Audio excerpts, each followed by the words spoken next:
O SQLite é um sistema gerenciador de banco de dados escrito na linguagem C, é open source, de código aberto, é gratuito e um dos bancos de dados mais utilizados no mundo. Estima-se que a quantidade de aplicações que utilizam o SQLite está na casa dos trilhões.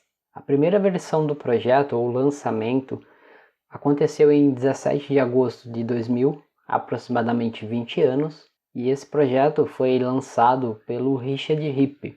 O erro mais comum que cometemos é querer comparar o SQLite com outras soluções do mercado, como por exemplo o SQL Server, o Oracle, PostgreSQL, o MySQL, entre outros. Isso é uma comparação errônea e não se deve olhar para o SQLite por essa ótica, pois a finalidade em que o SQLite se propõe a resolver é um pouco diferente da proposta de um SQL Server, por exemplo. A primeira coisa e uma das mais significativas é que o SQLite não é um banco de dados de servidor, ou seja, não é client-side. O modelo de implementação que ele utiliza é baseado em um único arquivo físico que possui toda a estrutura centralizada neste arquivo. Outra característica, e talvez uma das que mais torna o SQLite um dos queridinhos, é a sua simplicidade, leveza, segurança e robustez.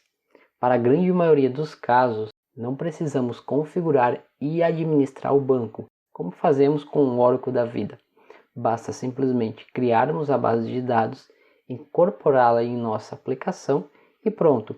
E como é um arquivo físico, eu posso simplesmente copiá-lo, movê-lo de uma máquina para outra, enviar por e-mail, colocar num pendrive, colocar na nuvem e compartilhar esse banco de dados, e outra pessoa vai poder acessar essas informações, consumir a base de dados de forma simples, sem precisar fazer nenhuma configuração complexa.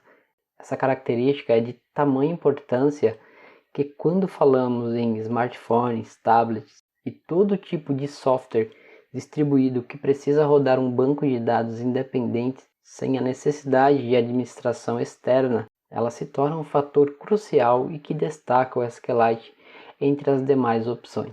Existem muitas outras questões a respeito do tema, mas deixarei aí na descrição do vídeo o link para a documentação completa, onde você pode se aprofundar e descobrir mais detalhes intrínsecos ao SQLite e essas características que o distinguem a outras opções de sistemas de bancos de dados. Então você vai perceber que ele tem um propósito específico, é um banco de dados bem enxuto, pequeno, leve, a instalação dele é muito rápida, praticamente ele se torna ali um arquivo, como falei, que você pode colocar dentro da tua aplicação e simplesmente cadastrar as informações, processar de uma forma transparente e clara. Na próxima aula iremos analisar os limites do SQLite e onde devemos e não devemos utilizar o SQLite.